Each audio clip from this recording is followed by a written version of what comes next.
perched at the very precipice of oblivion.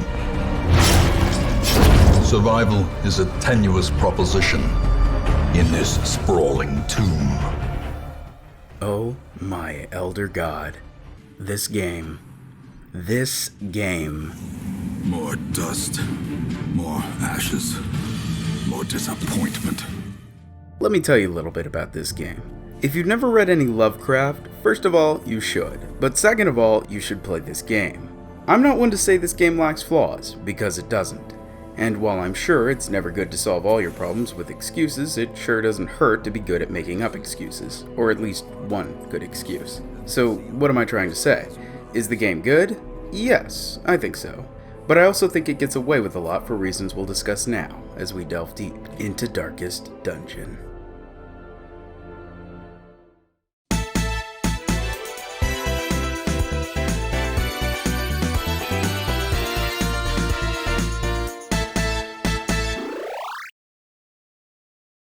Darkest Dungeon was developed by Red Hook Studios and published by Merge Games, released in January of 2016. It's a role-playing game that was heavily inspired by the writings of H.P. Lovecraft, and it shows. This game has an atmosphere of darkness and hopelessness that is expertly built directly into gameplay, not just the graphic and sound design. It does a fantastic job of using the author's unique style of horror and making the player have the same sense of dread as many find in the written works. So here's the setup for the story. You receive a letter from an ancestor of yours, letting you know that you've inherited an estate from them. Cool, right? Well, here's the catch. The ancestor who left it to you may or may not have accidentally let loose monsters and pure evil from a forgotten gateway beneath the manor. So he's giving you the house keys while the house is spewing out demons. Typical. We honestly know very little about the ancestor in question at the beginning of the story, but he acts as a narrator for the duration of the game, and his voice and performance alone is reason to play it. Can you feel it? The walls between the sane world and that unplumbed dimension of delirium are tenuously thin here. I alone fled laughing and wailing through those blackened arcades of antiquity. We will find our redemption. Damn, that's some good voice work. Anyway, you learn more about him through the course of gameplay, mostly through loading screens where he talks about his past exploits. In time, you will know the tragic extent of my failings. That being said, the only other real characters, aside from the implied you,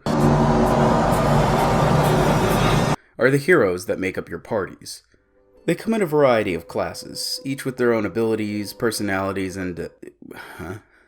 We'll get to know these guys more later on in the video. So pretty much how the game goes is that you come home after receiving the letter and start doing your best to clear out the monsters that are now plaguing the estate, putting together groups of heroes, gearing them up with weapons, armors, and trinkets to help them ward off the evil.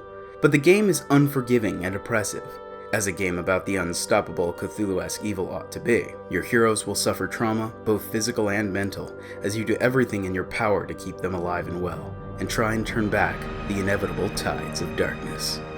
Right, so, okay, if the game sounds and looks cool, I'm gonna start spoiling it. From beginning to end, we'll go through it, talking about mechanics and story along the way. If you don't want this spoiled, go play the game.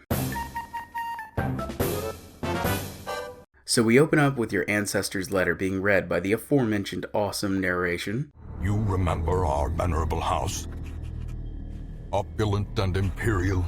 It's revealed that after growing bored from all the earthly pleasures of riches and power, our beloved ancestor started to delve into the dark secrets of the universe, not the least of which are stories about the manor itself being some kind of gateway. And doing what any rational person does when they find out there's an antediluvian portal beneath their home, he starts digging. He gets a whole excavation crew down there, and eventually they do find and open the gateway. But things go south real quick when all they find inside looks like this. Grandpa here straight pieces out. He flees the dark tunnels, wandering in terror before finally passing out. That being said, he somehow manages to get away, and writes the letter that asks you to come home and claim your birthright. Then he meets a gruesome end. While riding into the hamlet near your estate by carriage, driven by the caretaker, who's totally not insane, trust me, one of the wheels comes loose and bam! Stranded on the roads outside the hamlet. Thankfully, though, you aren't alone. You have two trusty heroes at your side. And so begins the game proper. While questing, you'll run into random encounters with bad guys and other obstacles. Sometimes you'll scout ahead and choose a path accordingly. And so there's some really cool mechanics about how you interact with the world, and we'll talk about that now. Use hero skills to survive and complete quests. They're really cool because there's lots based on each type of hero. It's exciting to use them and they're varied. Attacking, healing, buffing, debuffing, moving your opponents around.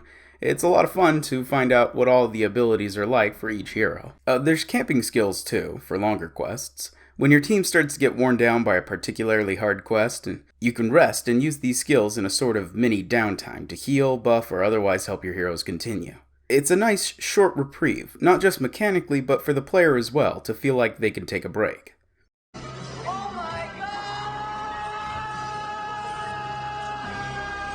Speaking of getting worn down, there's this mechanic I really want to talk about called Death's Door. Each combatant has health, as you might imagine. Take damage and it goes away. And at this point, you might be thinking, okay, health bar. When it runs out, the hero dies.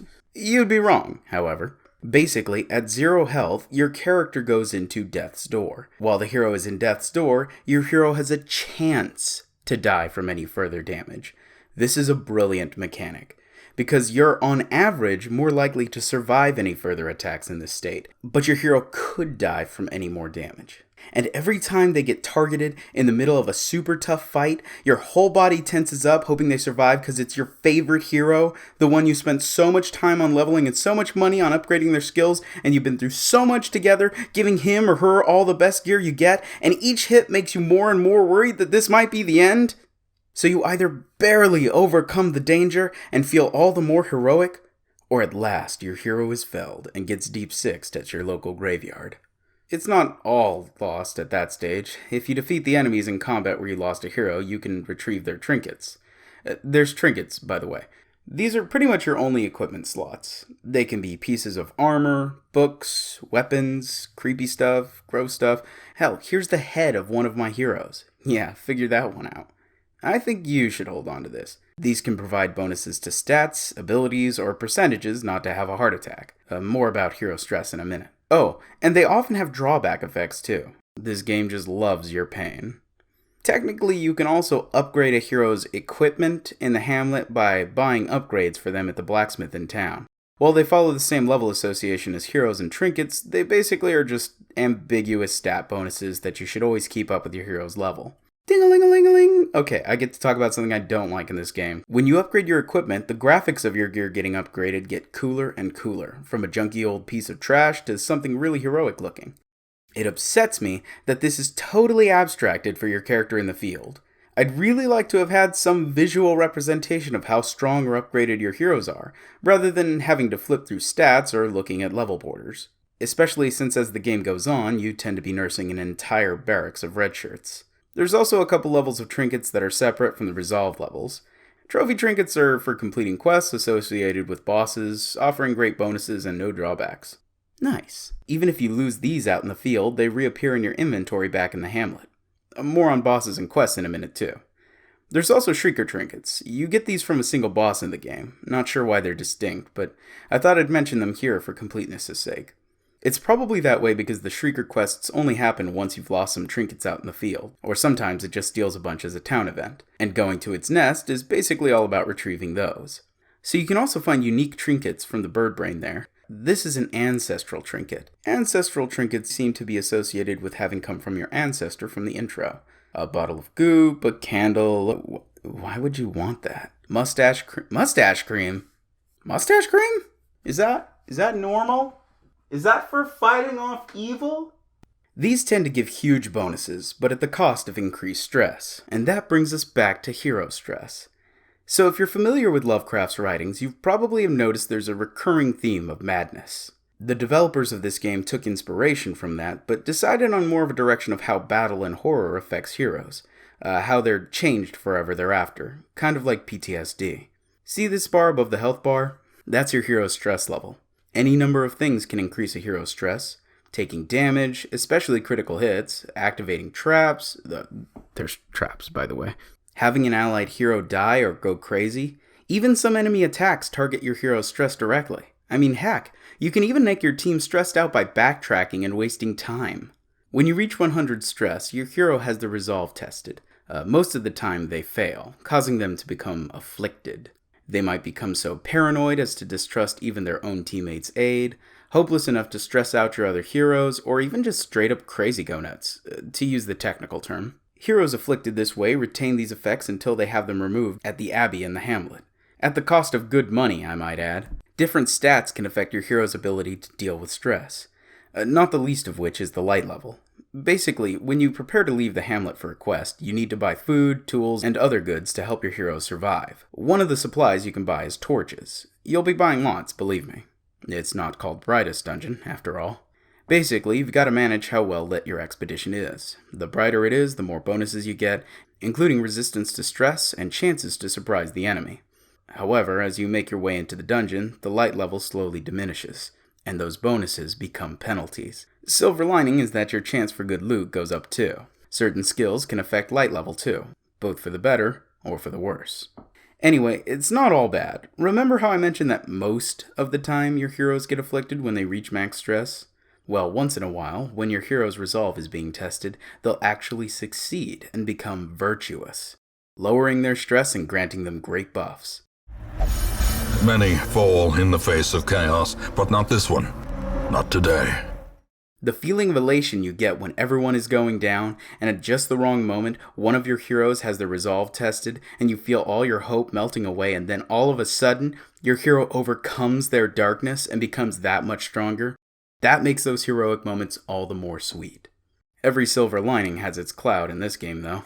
If you do happen to get afflicted, the pain doesn't stop there. You can fill up your stress bar all over again, in fact, and once you do, your hero suffers a heart attack. This immediately brings your hero down to 0 health, to death's door. And if they're already there, they just straight up die. Instantly. No chance to survive. Which brings me to what is probably my greatest complaint about DD, is that it really grinds away your time. You can spend forever leveling up a hero, making them stronger as they level up by upgrading all their stuff and giving them great trinkets, and just with a run of bad luck, very common in this game, they're just killed. And all the time and effort and gold you've dumped into a hero, all the adventures and close calls you've survived by the skin of your teeth, gone because of percentages. And that's the issue. You can't stop bad things from happening or plan around them. You can just mitigate them.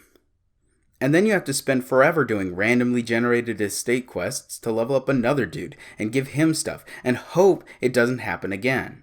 Yeah, like that. That was the highwayman I started out with, Dismas. We'd been through so much together, and now he's dead. So we need somebody to carry his head for him. Well, that got kinda heavy. Let's go back to town for a little bit. In the Hamlet, you can have your heroes get some downtime drinking, gambling, hitting up the brothel, or alternatively, praying. You can even have them whip themselves if that's what they're into. I'm looking at you, Flagellants. You can also put your heroes into treatment at the sanitarium for quirks or diseases. Diseases are just what they sound like. You might get splattered by some pig monster and contract pit rabies or whatever, and you need to have that hero treated for the condition. Or they just continue to permanently suffer from whatever side effects it might have. Quirks, however, can be good or bad. They're usually small effects like bonuses to accuracy, they improve your health, or bad ones like your hero can't gamble to reduce stress, or maybe your hero literally steals loot from the player while out in the field. Jerk. You can have these removed at the sanitarium, just like a disease, but the prices are crazy, especially if you don't get rid of them soon enough. They'll get locked in and become even more expensive to remove, and you can only remove one at a time per slot. That's right, there's only a limited number of slots that you can put your heroes into for any of these Hamlet activities, and those heroes don't finish doing what they're doing until you complete another quest, which means inviting more disease and quirks and dead or dying heroes. It kind of creates the situation where no matter what you do, you're always going downhill, and the spread of negative quirks, afflictions, and disease seems to be one step ahead of your actions, and that's good, I suppose, for the fact that the game is, of course, supposed to be oppressive. But at the same time, my earlier complaint is still at play. Any solution to these issues just ends up being grind up more heroes, grind up more gold, grind more heirlooms to upgrade the Hamlet. Oh, I forgot to mention, you can upgrade the Hamlet's facilities too. This costs heirlooms, which you collect while out on quests. They take up a lot of inventory space, so at times you need to choose between some more heirlooms or more gold. They come in 4 flavors, but you can trade some for others at pretty awful exchange rates, so it always ends up feeling more like a gimmick that you have to grind for.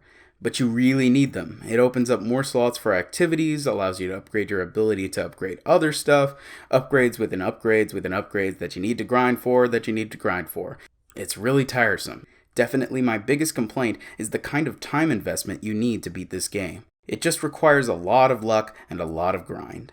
And you can all too easily be set back hours when your team loses even one dude, much less a whole party wipe.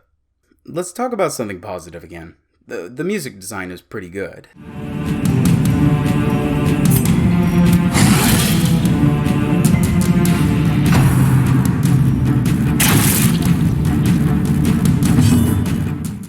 It's instrumental and almost exclusively acts as your window into the uneasy atmosphere of the world.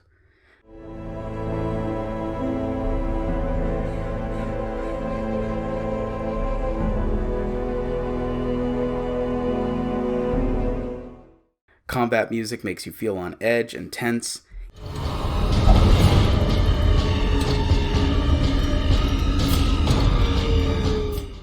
Even the downtime music has a pensive, dreary feel. In a good way.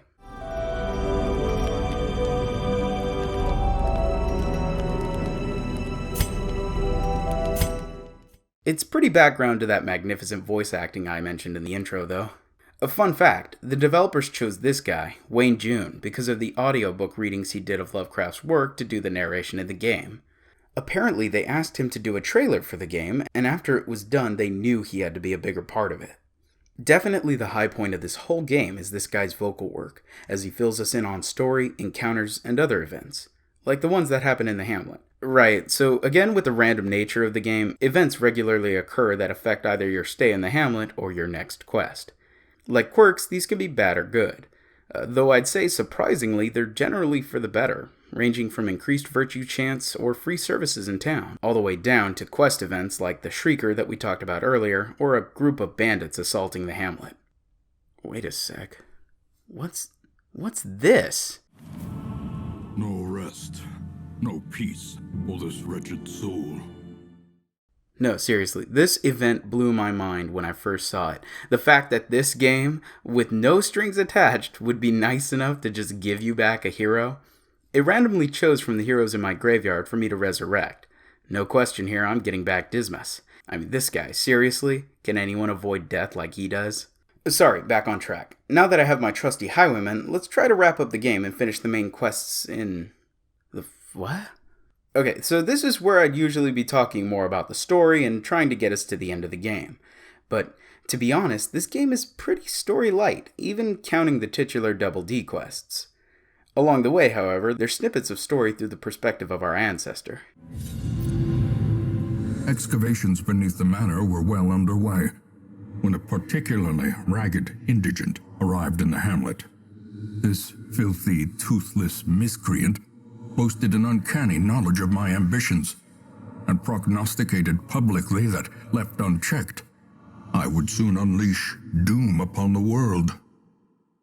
See, the estate is broken up into multiple sections. The ruins, the warrens, the weald, and the cove. Weald, and the Double D cups. Each section has its own theme of monstrosities and decor. More importantly, they all have their own set of 2 bosses and associated storylines. Again, this game is a far cry from War and Peace, so it's not exactly drenched in story. But at the start of every boss quest, you get a snippet of monologue by your ancestor, recalling some of his foul past to do with whatever awful thing you've woken up by completing various unrelated quests in that part of the estate. Mastery over life and death was chief among my early pursuits. I began in humility, but my ambition was limitless.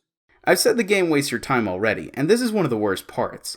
Each of the 2 bosses of each section has 3 versions of itself, different only by a single word in its name and higher stats. The annoying part is having to continue to grind quests to unlock each section of the little story bits. Clear out this dungeon, explore this one, light some incense cause it smells like booty.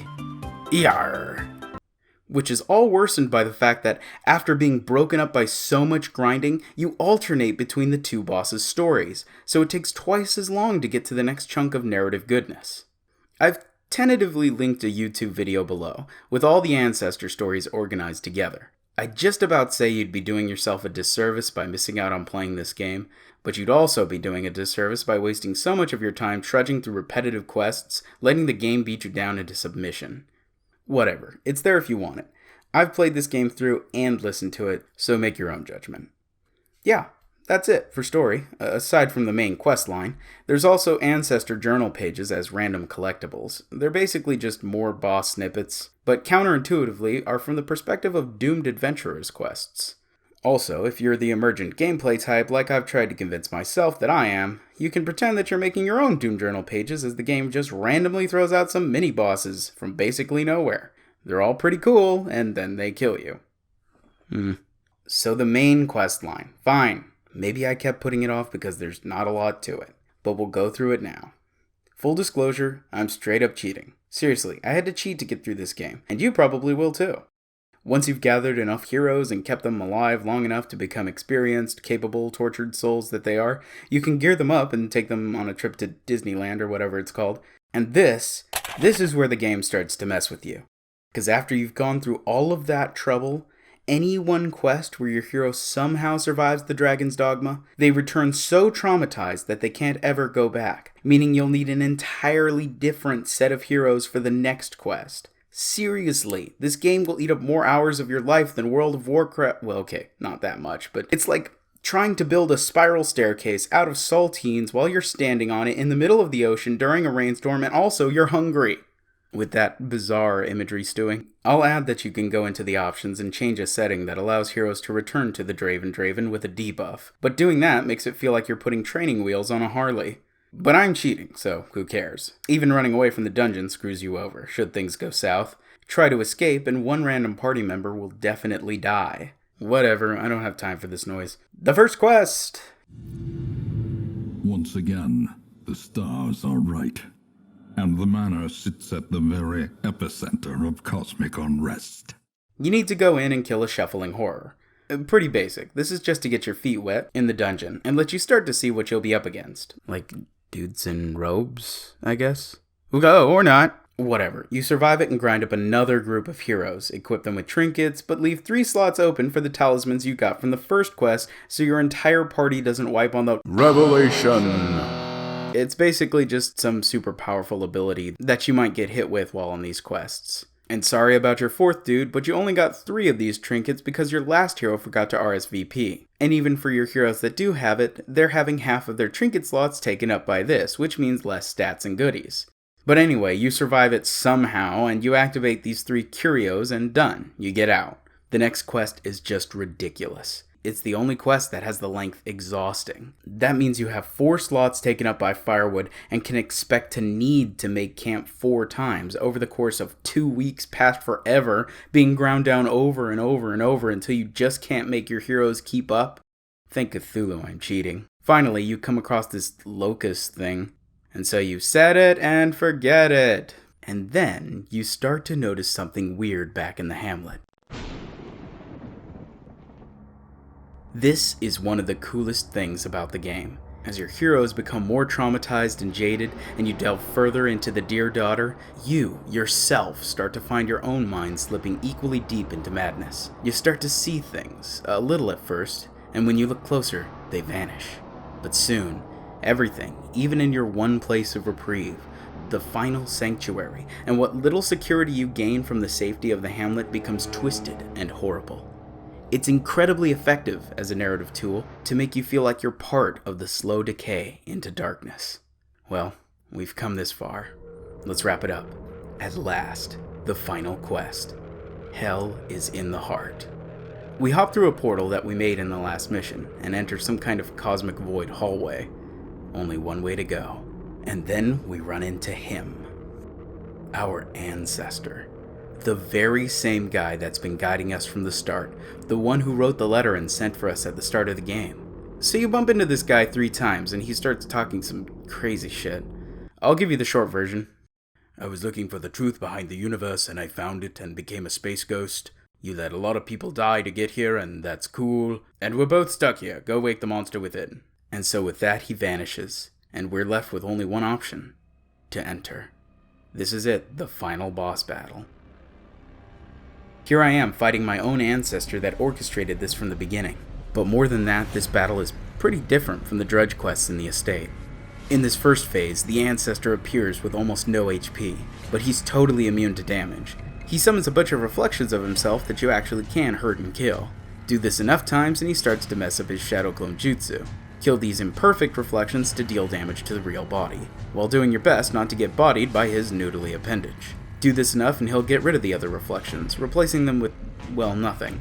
No, seriously, the other ranks in this combat are filled with absolute nothingness. You can't hit them or affect them at all. They basically just serve as space filler for him to change ranks in randomly while using your bodies as arts and crafts projects. He's easy to move around using your skills, so you can get him right where you want him. Basically, just another tank and spank. The next phase, though, is pretty creepy. The music stops, and the ancestor retreats into what is called the gestating heart. The flesh is immortal. It is undying. Pray it does not take too hideous a form. For the next few rounds, it just spews blight out, presumably as if it were beating. And you need only survive it to move on to the next and final phase. Honestly, I'm not sure, but I think the more you damage it in this phase, the less health it has in the next. But if you ask me, it might be time better spent healing and curing blight.